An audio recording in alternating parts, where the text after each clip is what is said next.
오늘 우리에게 주신 하나님의 말씀은 출애굽기 1장 8절에서 13절의 말씀입니다. 출애굽기 1장 8절에서 17절의 말씀.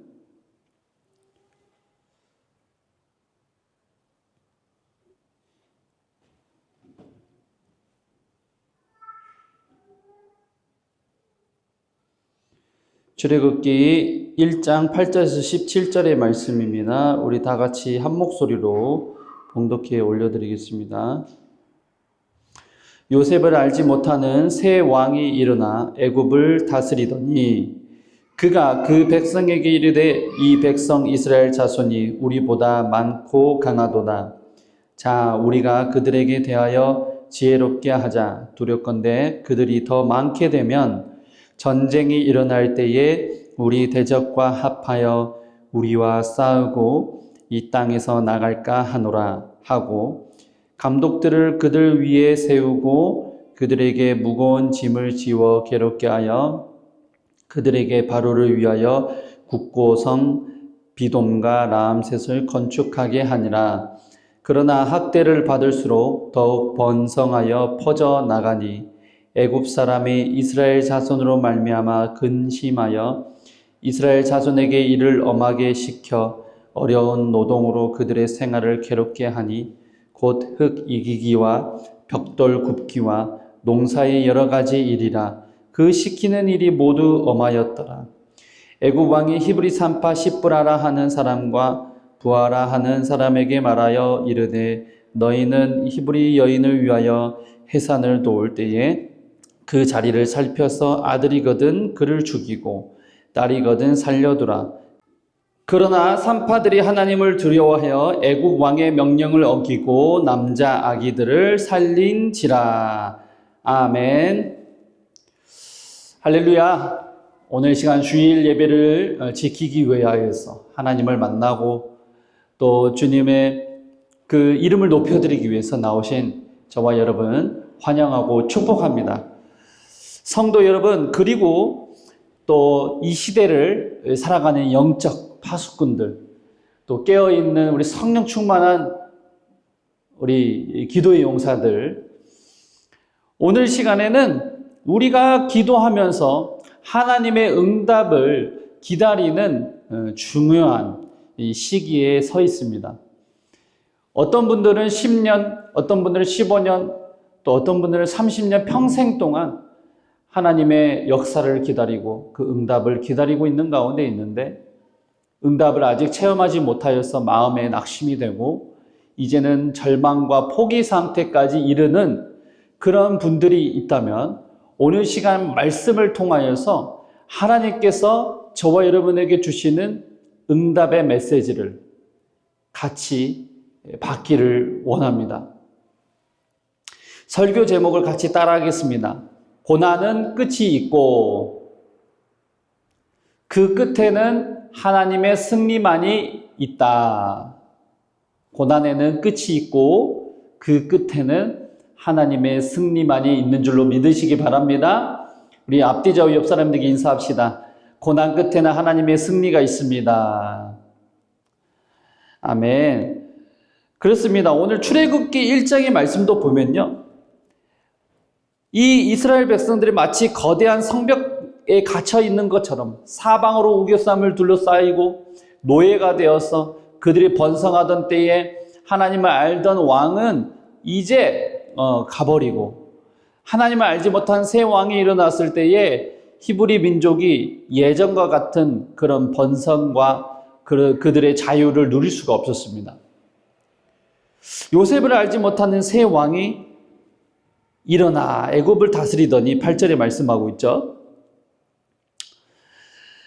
이것은요, 지금 우리에게도 적용할 수 있는 거예요.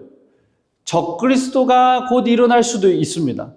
그리고 적그리스도적인 세계관을 가지고 있는 세력들이 대한민국과 전 세계에 흩어져서 마치 그림자처럼 그림자 정부로서 그들을 쥐락펴락하고 그들을 하수인을 보내서 사람을 죽이고 큰 대격변들을 사건 사고를 통하여서 만들어내고 에너지 전쟁을 통하여서 가져가고 또 무고한 시민들을 가차없이 인구수를 감축하는 아주 이런 악한 사탄적인 그리스도적인 세력들이 항상 일어난다는 것입니다.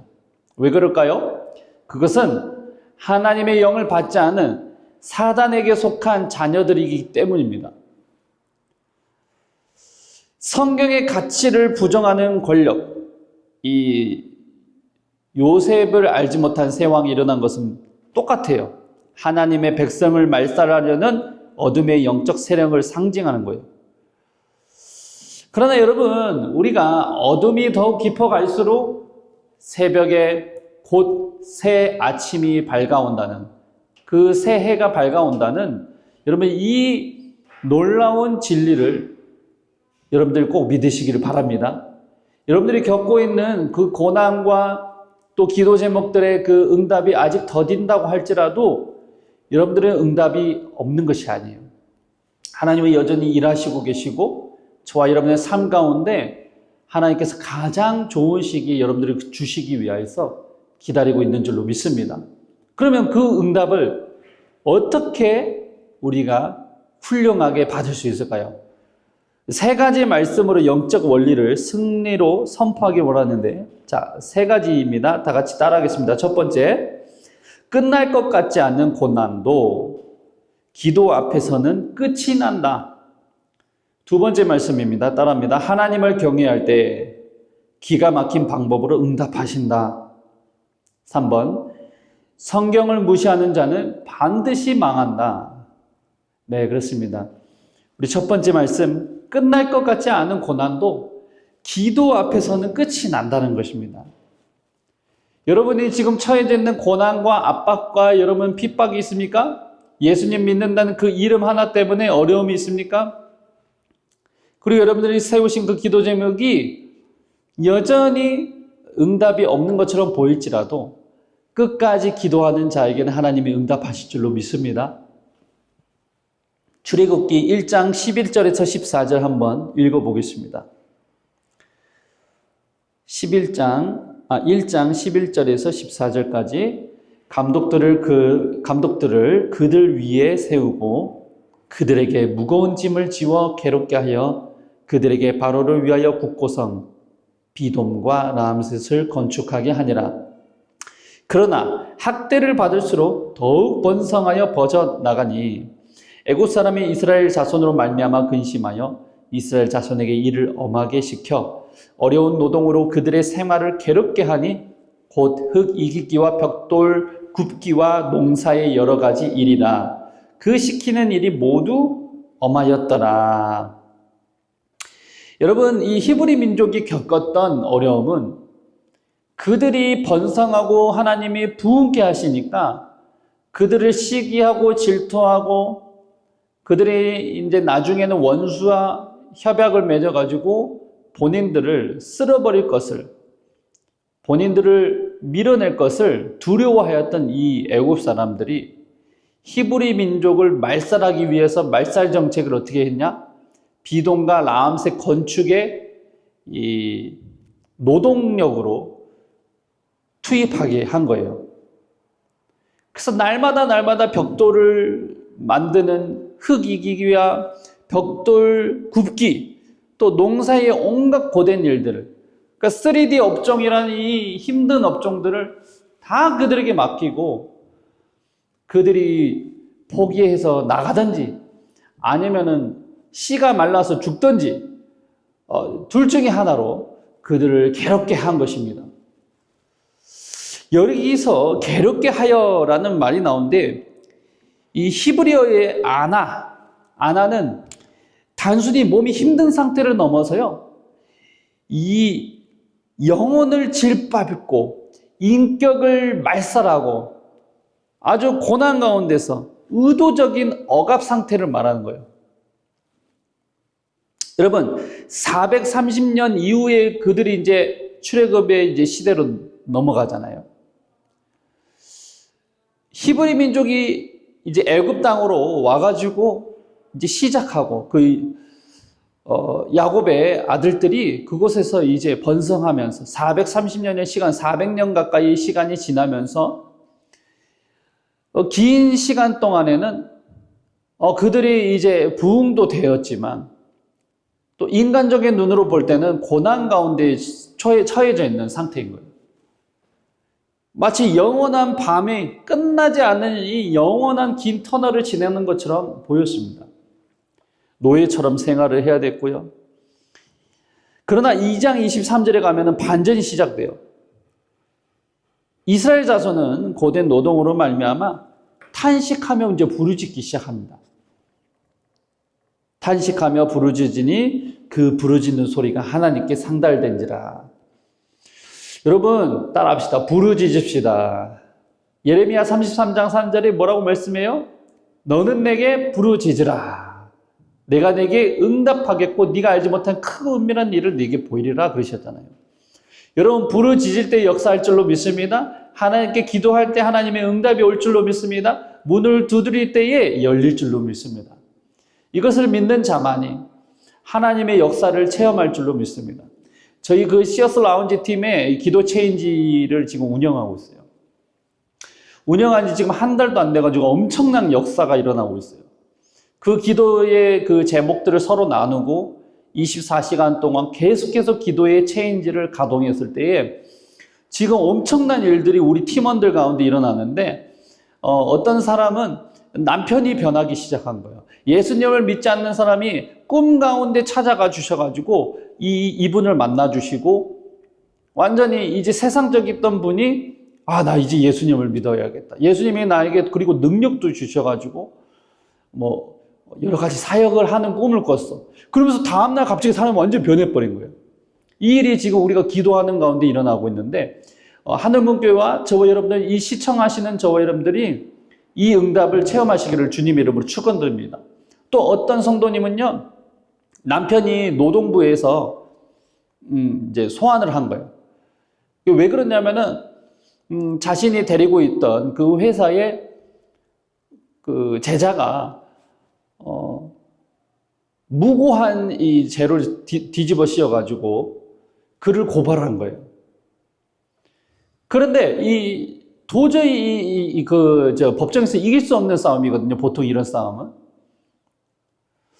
근데 이 노자 간의 싸움에서 하나님께서 기도하는 그 남편 집사님의 마음을 움직이시고 끊임없이 24시간 동안 하나님을 바라보게 하신 거예요. 그리고 저희도 그 기도 제목 가지고 긴급 기도 제목으로 끊임없이 기도를 했어요. 그때 하나님께서 역사하셔서 이길 수 없는 이 싸움에 승수 판결을 받게 된 거예요. 여러분, 리처드 범브란트라는 사람이 있는데, 루마니아의 리처드 범브란트 목사님은요, 공산주의 독재 정권 아래서 14년 동안 감옥에 갇혀 있었어요. 1년도 2년도 아닌 14년 동안 이 감옥에 갇혀 있었던 거예요. 그중 3년은 지하실 독방에서 빛을 한 번도 보지 못하고 그렇게 지낸 거예요. 간수들은 매일같이 그를 고문하면서 하나님은 죽었다, 너의 기도는 아무 소용없다 이렇게 조롱을 했어요. 그래서 육체는 만시창이가 되겠죠. 여러분, 햇빛을 한 1년만 보지 못하면 사람이 정상적이게 되겠습니까? 저는 한 달, 두 달만 보지 못해도 막 눈밑이 떨려요. 비타민 D가 부족하고 막 그런다잖아요. 정상적인 생활을 할 수가 없는데 3년 이상이나 이 빛을 보지 못하고 맨날 고난당하고 폭행을 당하고 이러니까 이 목회자 이 범브란트 목사님이 힘들었던 거예요. 그리고 동료 목회자들은 날마다 이제 죽어가는 소식들을 듣게 되는 그런 아주 심각한 그 감옥 생활을 견뎌야만 했습니다. 인간적으로 보면 그 고난은 결코 끝나지 않을 무덤 같았어요. 그러나 이 범브란트 목사님은 절대 포기하지 않습니다. 그리고 날마다 하나님께 기도를 한 거예요. 하나님과 끊임없이 대화하고 주님께 응답을 가져오실 것을 기대하면서 기도하였을 때에 1964년 마침내 서방 세계 압력으로 인해서 극적으로 석방된 그는 미국 상원 청문회 앞에 서서 18개의 그 고문 흉터를 온몸의 흉터 자국을 보여주면서 증언을 했습니다. 그리고 이렇게 고백을 했습니다. 어둠은 나를 가둘 수 있었으나 나의 기도는 하늘 문을 열었습니다. 여러분, 어둠과 고난과 고문은 우리를 육체적으로 한계에 밀어붙일 수는 있을지라도 하나님의 그 무한하신 영원한 영광은 절대 거슬 수 없는 줄로 믿습니다. 그렇기 때문에 범브란트 목사님이 이 진리를 알고 끝까지 기도하여 응답을 받은 줄로 믿습니다. 사랑하는 성도 여러분, 여러분의 기도가 응답되지 않는 것 같아서 낙심하고 눈물을 흘리면서 하나님은 나를 버리셨어, 이런 사단의 속임수에 넘어가시는 분들이 있습니까? 오늘 시간 그 사슬을 끊으시고 예수 이름으로 승리하시는 저와 여러분들 축원드립니다. 또 있어요. 여러분, 패션 오브 크라이스트 그 영화 아시죠? 우리 크리스찬이라면은 이 패션 오브 크라이스트는 꼭 필수 영화로 자리매김을 하고 있는 아주 명작입니다. 저도 이 영화를 몇 번이나 봤는지 몰라요. 고등학교 때부터 해서 지금까지 몇 번이나 봤습니다. 그때마다 정말로 예수님의 고난을 간접적으로 체험할 수 있고, 잘 고증을 살려서 이렇게 정말 하나님의 말씀을 가지고 정말 아름답게 연기한 이 배우를 보면서 얼마나 은혜를 받았는지 모릅니다. 근데 이 주인공인 짐 카비젤이라는 분이 있어요. 이분은 이 패션 오브 크라이스트 촬영 이후에 헐리우드에서 완전히 고립이 되었어요. 주류 언론과 제작자들은 그를 종교적인 근본주의자로 치부를 했습니다. 여러분, 우리가 어떤 보수주의 이렇게 하면은 괜찮지만은 자유주의 사람들이나 좌파들은 우리 크리스찬들을 뭐라 하냐면 너는 근본주의자야. 아주 꽉 막힌 사람이야. 이렇게 시대를 거스르는 사람이라면서 욕을 합니다. 근본주의자라고 낙인을 찍고 짐 카비젤 이 영화 배우를 캐스팅을 늘 거부를 했어요. 오디션을 받아주질 않았던 거예요. 그래서 그가 전성기를 구가해야 할 그 시기에 20년 동안이나 공백 생활을 해야 돼요. 그러면서 광야를 20년 동안에는 긴 세월 동안에 응답을 기다리면서 기도할 뿐이었습니다. 그래서 세상 사람들은 그의 배우 인생이 끝났다라고 조롱을 했어요. 하지만 그는 골방에서 기도하면서 하나님의 때를 기다렸고 끝까지 기도하였을 때에 2023년도에 인신매매 실상을 알리는 영화를 제작하여 폭로하는 사운드 오브 프리덤이라는 이 제작 소식을 듣고 제작을 하게 된 거예요. 그리고 제작 소식을 들었던 이 대형 배급사들, 이런 거대한 할리우드의 이런 대형 배급사들은 그들을 거절했어요. 그러나 전 세계 성도들이 그 짐 카비젤의 배우의 믿음과 그의 사역을 위해서 기도하고 기도로 후원했을 때에 그 영화가 잘 제작되어서 인신매매와 인권에 유린을 당하는 이 실상을 폭로하는 영화를 제작할 수 있었습니다. 그 일이 혹시 계기가 되었을까요? 지금 앱스타인이 폭로가 되고 이런 것들이 결코 우연이 아닌 줄로 믿습니다. 하나님은 20년 동안 포기하지 않고 기도하였던 한 배우의 기도를 통하여서 큰 역사를 이루셨던 것처럼 저와 여러분들도 이처럼 하나님의 말씀을 끝까지 붙잡고 기도하시는 자들 되기를 주님의 이름으로 축원드립니다.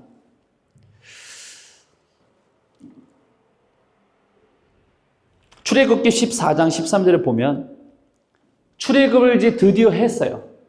그래서 이제 홍해 앞에 그들이 건너기만 하면 되는데 뒤에서는 애국 군대가 쫓아오고 앞에는 홍해로 가로막혀가지고 야, 이것이 과연 하나님이 역사한 것인가?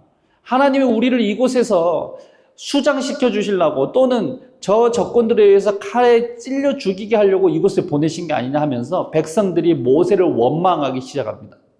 그때 모세가 뭐라고 했는지 아십니까? 너희는 가만히 서서 여호와께서 오늘 너희를 위하여 행하시는 구원을 보라, 이렇게 말씀하였습니다.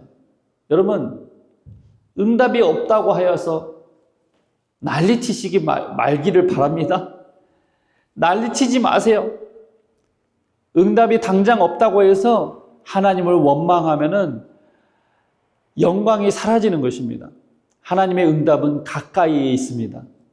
끝까지 기도하고 하나님 응답을 체험하신 저와 여러분이 되시길 주님의 이름으로 축원드립니다. 두 번째입니다. 따라하겠습니다. 하나님을 경외할 때에 기가 막힌 방법으로 응답하신다. 하나님을 경외할 때에 하나님은 기가 막힌 방법으로 응답하시는 거예요. 출애굽기 1장 15절에서 21절에 보면 두 여인이 등장합니다.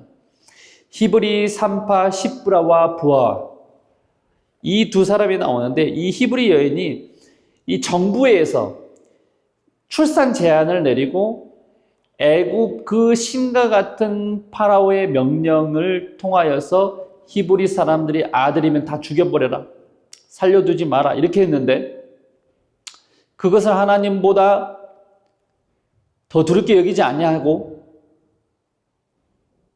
하나님을 더 경외함으로, 어땠어요? 하나님을 더 경외함으로 파라오 왕을 명령을 거역한 거예요. 그래서 중요한 것은 하나님을 경외했다는 것입니다. 하나님을 두려워한 거예요. 이 경외라는 것은 하나님의 심판을 더 두려워하고 그분의 위대하심을 인정하고 그분 앞에 납작 엎드리는 이 신앙을 말하는 겁니다. 이 신앙이 있을 때 줄로 믿습니다. 카리 레이크라는 사람이 있어요. 미국 보수 진영의 여전사로 불리는 분인데 이 카리 레이크는 주류 미디어의 앵커라는 안정적인 자리를 내던져 버렸어요.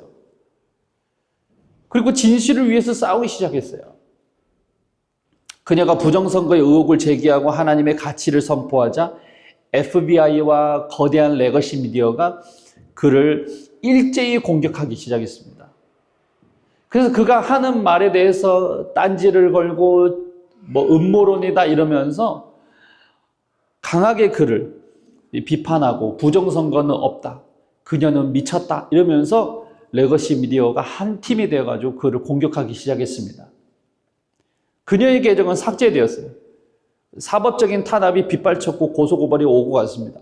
그러나 그녀는 나는 사람을 두려워하지 않고 오직 하나님을 두려워한다, 이렇게 고백을 했습니다.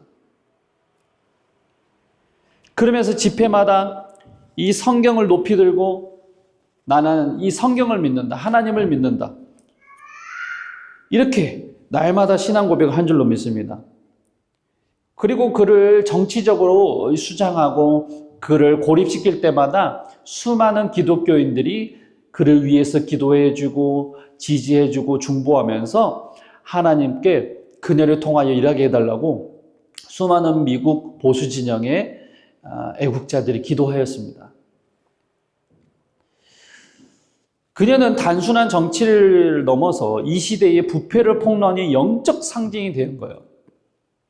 사람의 계산으로 불가능했던 이 자세를 통하여서 하나님을 경외하는 그 모습을 통하여서 그녀를 위대하게 사용하고 부정선거의 실상을 알리는 놀라운 주인공으로 사용하고 계십니다. 여러분, 역대하 34장에요. 요시아가 하나님을 경외하기로 결단하였을 때에 하나님께서 이스라엘에게 부흥을 주신 줄로 믿습니다. 여러분, 하나님을 경외할 때에 하나님은 우리의 신앙을 통하여서 부흥과 회복을 경험하게 하시는 거예요. 이 요시아가 뭐라고 했냐? 내가 이곳과 그 주민에게 재앙을 내리되 네가 듣고 마음이 연약하여 하나님 앞 곧 내 앞에서 겸비하여 옷을 찢고 통곡하였으므로 나도 내 말을 들었노라. 이렇게 하나님 응답하신 거예요. 그러니까 요시아가 뭐라고 했다고요? 어떤 자세로 했다고요? 마음을 찢고 통곡하고 주님 앞에 기도하였다는 거예요. 하나님을 경외함으로 그가 앞에 하나님이 섰을 때에 요시아 왕을 통하여서 하나님께서 회복하시고 부흥의 길을 허락하신 줄로 믿습니다.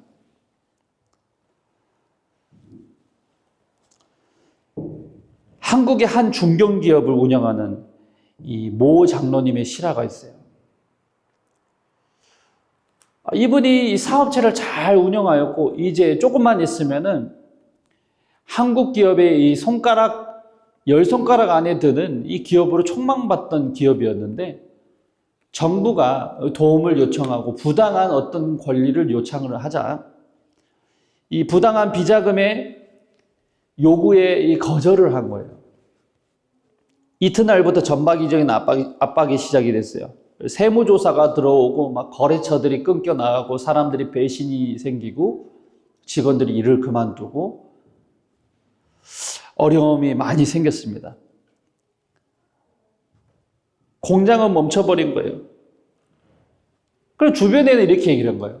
야, 한 번만 네가 믿는 하나님을 버리고 한 번만 그냥 눈 감고 그 사람들이 원하는 우리 정부가 요구하는 어떤 비자금이든 뭐든 눈 딱 감고 한 번만 얘기를 들어주면은 편하게 살 수 있는데 왜 그렇게 어리석게 힘들게 사냐 이렇게 얘기를 하는 거예요.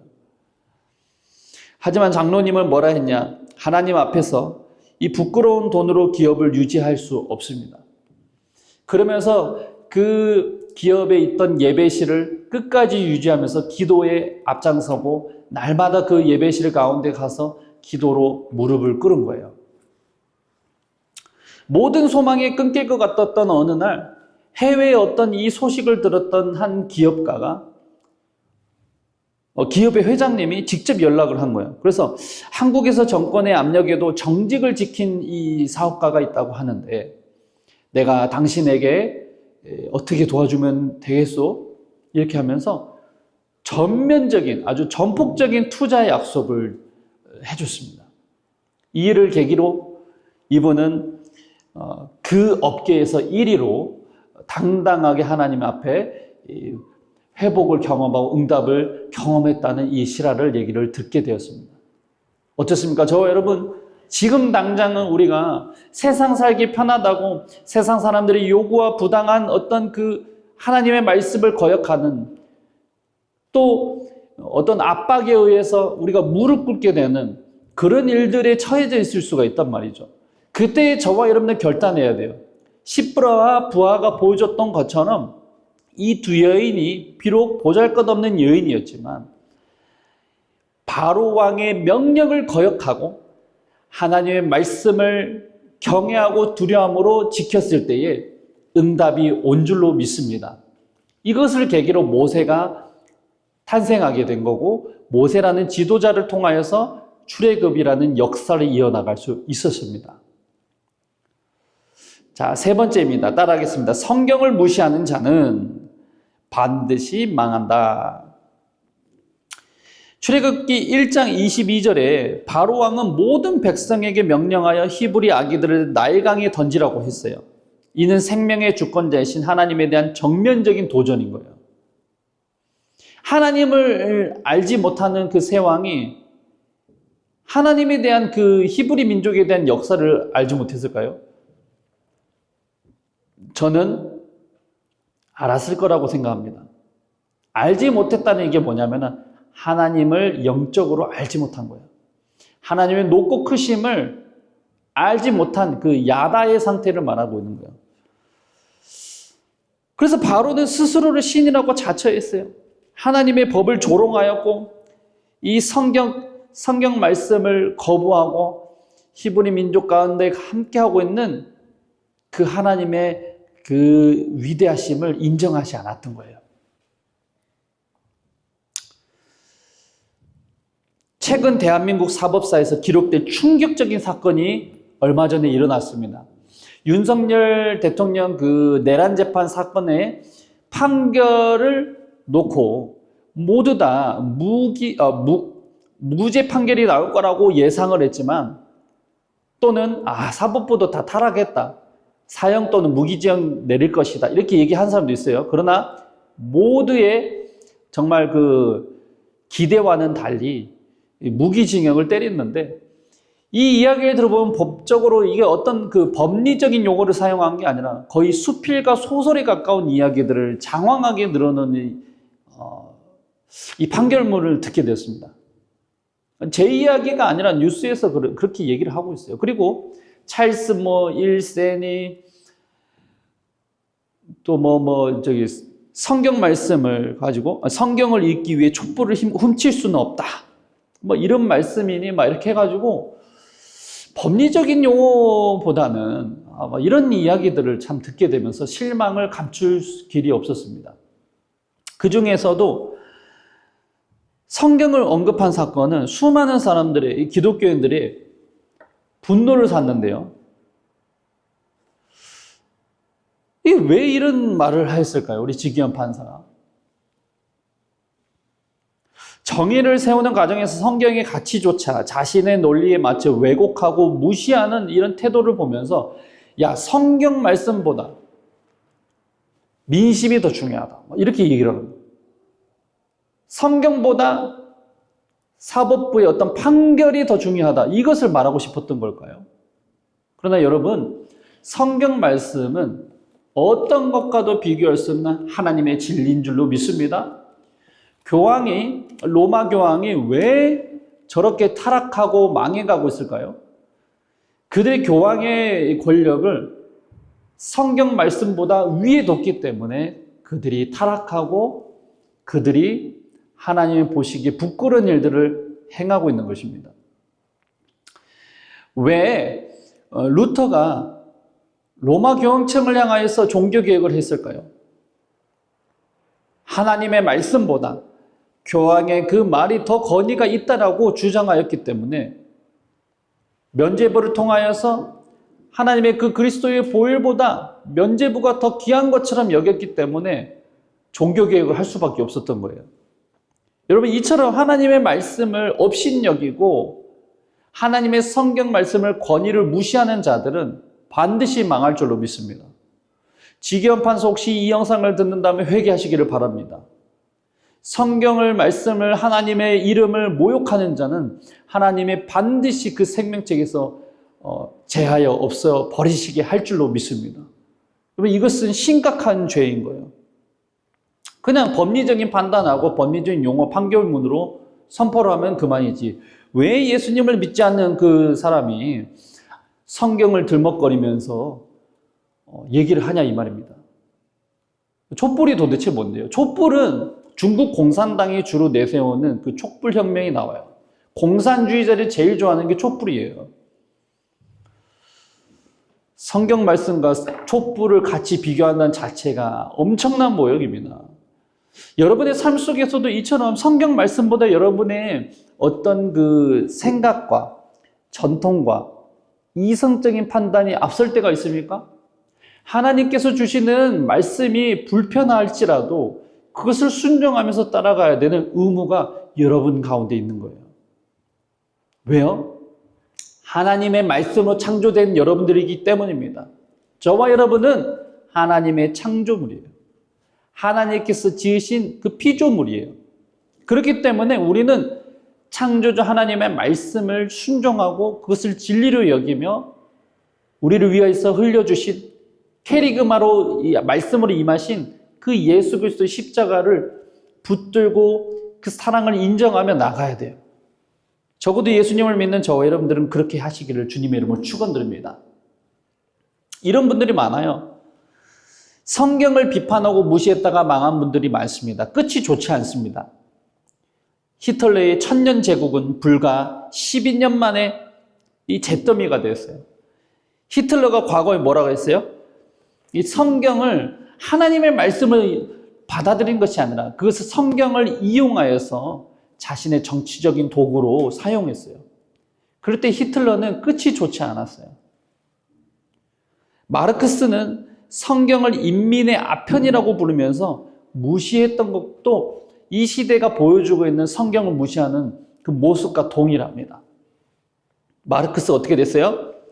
이 무신론 공산주의는 전 세계에 오랫동안 부흥을 맞이할 것 같았지만 지금은 그들이 불법이 아니면 나라를 세울 수가 없는 상태에 이르게 된 거예요. 소련은 붕괴됐잖아요. 성경을 읽기 위해 촛불을 끄는 것이 아니라 성경 자체가 우리의 길이요 그리고 빛이요 등불인 줄로 믿습니다. 성경 자체가 촛불보다 더 아름답고 변치 않는 에너지 근원인 줄로 믿습니다. 이 빛을 모독하는 자는 반드시 어둠 속으로 사라지게 됩니다. 세상의 판사가 성경을 모독하고 진리를 조롱하는 것을 보면서 화가 납니까? 두려워하지 마시기 바랍니다. 갈라디아서 6장 7절에 이렇게 말씀합니다. 하나님은 만홀히 여김을 받지 아니하시나니 사람이 무엇으로 심든지 그대로 거두리라. 하나님은 만홀히 여김을 받으시는 분이 아니에요. 사람이 무엇으로 심든지 그 심은 대로 반드시 거두게 됩니다. 선악간에 하나님께서는 그 행위대로 심판하시게 됩니다. 하나님의 그 귀에 들린 대로 행하시게 됩니다. 역대하 34장 19절에서 21절을 보면 왕이 율법의 말씀을 듣자 곧 자기 옷을 찢더라. 우리가 이 책에 기록된 모든 말씀대로 행하지 아니하여 여호와께서 우리에게 쏟으신 진노가 크도다 하니라. 여러분, 하나님의 말씀을 저버리고 하나님을 버렸고 하나님의 말씀에 순종하지 않았던 이스라엘 백성들이 바벨론의 포로가 되고 그들이 부녀자들이 죽어나가고 전쟁을 치르고 재산들이 불탔을 때에 그들이 회개하면서 하나님의 말씀을 다시 받기 시작한 거예요. 하나님의 말씀을 우리가 받지 않았습니다. 그래서 우리가 이렇게 망하게 되었습니다. 하나님의 말씀 앞에 순종하지 않았기 때문에 우리가 망했습니다. 여러분, 이러한 자세로 여러분들이 주님 앞에 나아갈 때 하나님이 응답하지 않을 수가 없는 거예요. 하나님의 말씀을 순종하고 그 말씀에 귀 기울인 자들은 반드시 하나님께서 응답하실 줄로 믿습니다. 신은 죽었다라고 선언했던 니체 있잖아요. 이 철학가 또는 뭐라고 하는데 이 니체, 프리드히 니체의 체우는 참담했어요. 신은 죽었다라고 했지만 그 생의 마지막 10년은 극심한 정신질환에 질병에서 자기가 누군지도 모른 채 쓸쓸히 외롭게 평생을 보냈습니다. 그가 무시했던 성경은 오늘날 전 세계 수십억 명의 영혼을 살리고 있지만 그의 철학은 허무주의와 허상으로 끝나버렸습니다. 이처럼 성경을 대적했던 볼테르, 흉, 수많은 지식인과 정치인들은, 통치자들은 역사의 뒤안길로 사라져버린 거예요. 그러니까 함부로 이 성경을 들먹거리지 마세요. 저 목사인 저도 함부로 성경을 가지고 인용하지 않습니다. 설교 시간 외에는 잘 안 하려고 그래요. 하나님의 말씀은 우리가 무겁고 변치 않는 진리이며 우리를 향하신 사랑의 말씀으로 받아들여야 되지 우리가 감히 판단해서 그것을 이용하여서 써먹는 대로 사용하면 안 됩니다. 풀은 마르고 꽃은 시드나 하나님의 말씀은 영원히 변하지 않을 줄로 믿습니다. 여러분, 하나님의 말씀이 여러분 저와 가운데 있다면 내 말이 너희 안에 거하고 내가 너희 안에 거하고 내 말이 너희 안에 거하면 무엇이든지 구하라. 그러면 너희에게 그대로 이루어주겠다라고 하시는 약속의 말씀 붙들어 보세요. 그렇다면 반드시 응답을 받습니다. 나에게 왜 응답이 없지? 나에게 왜 아직도 이런 고난이 끝나지 않지? 이렇게 하시는 분들은 주님의 말씀을 붙잡고 끝까지 기도함으로 하나님을 경외하고 두려워하는 마음이 섰을 때에 하나님께서 그때부터 응답하실 줄로 믿습니다. 세상은 끊임없이 우리를 핍박하려고 합니다. 하나님의 말씀에 손을 얹고 선교사님들이 피와 땀방울을 흘리면서 이 땅을, 대한민국을 다시 세웠어요. 교회를 짓고 학교를 짓고 이름이 없는 개똥이 엄마, 소똥이 엄마들에게 하나님의 그 놀라운 말씀을 가르쳐주고 한글을 깨우쳐주고 그리고 이승만 대통령을 통하여서 성경에 손을 얹고 이 나라를 시작했어요. 그런데 지금 100년 정도 지났을 때 우리 한국이 어떻게 됐습니까? 68혁명 이후에 수많은 종교, 정치, 법조 모든 게 하나님을 대적하는 대적의 공산주의 영이 들어와 가지고 하나님을 무시하고 두려워하지 않고 끊임없이 기독교인들을 핍박하고 가두려고 하고 있습니다. 이러한 시대를 우리가 살고 있을 때에 우리 하나님이 응답하지 않고 계시지 이렇게 원망하지 마시고 하나님을 끝까지 붙들고 기도하시는 저와 여러분들 되시길 주님의 이름으로 축원드립니다.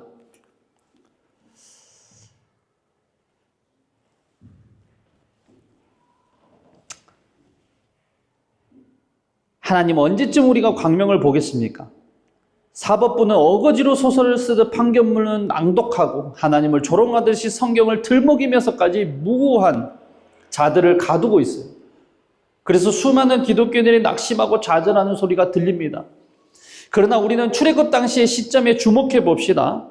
모세라는 사람이 태어나기까지의 그 이 역사, 출애굽기 1장을 보면 시부와 부하라는 사람과 히브리 민족의 그 끊임없이 간절히 기도하는 부르짖음이 있었기 때문이에요.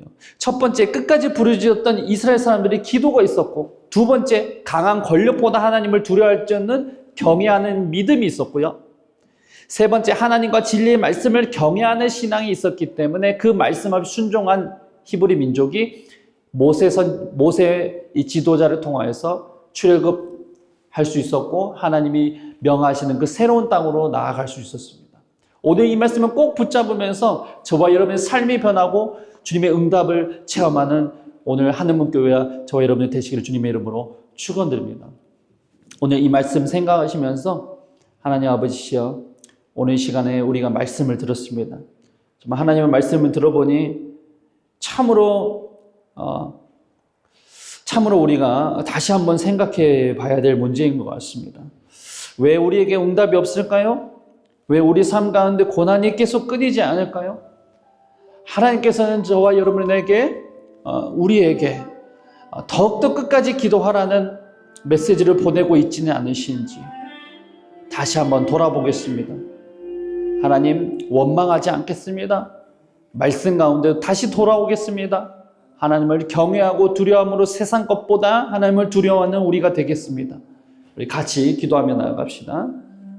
아버지 하나님, 오늘 시간에 우리를 불러주시고 모아주셔서 감사합니다. 하나님께서 우리에게 말씀하신 것처럼 하나님이 끝까지 두려워하지 않고 세상을 두려워하지 않고 오직 하나님을 두려워하고 경외함으로 서겠습니다. 하나님, 포기하지 않겠습니다. 부르짖겠습니다. 끝까지 기도하겠습니다. 그래서 우리가 그 체험을 통하여서 하나님께서 우리의 믿음을 성장시켜 주시고 또 다른 아버지 주님의 나라를 위해서 또 교회를 위해서 정말 쓰임받는 그런 장로님과 또 아버지 하나님, 그 놀라운 아버지 그 배우 하나님 짐 카비젤처럼 아버지 하나님 정말 부정선거를 외쳐서 정말 미국에 정말 부정선거 실상 알렸던 그 여전사처럼 아버지 우리가 그렇게 쓰임받기 원하오니 아버지 하나님 우리를 사용하여 주시옵소서. 대한민국을 불쌍히 여겨주시고 하나님의 말씀 가운데 다시 서서 정말로 하나님 본어게인 되는 대한민국 되게 하여 주시옵소서. 하나님 우리가 어디로 돌아가야 되겠습니까? 하나님의 말씀으로 돌아갈 줄로 믿사오니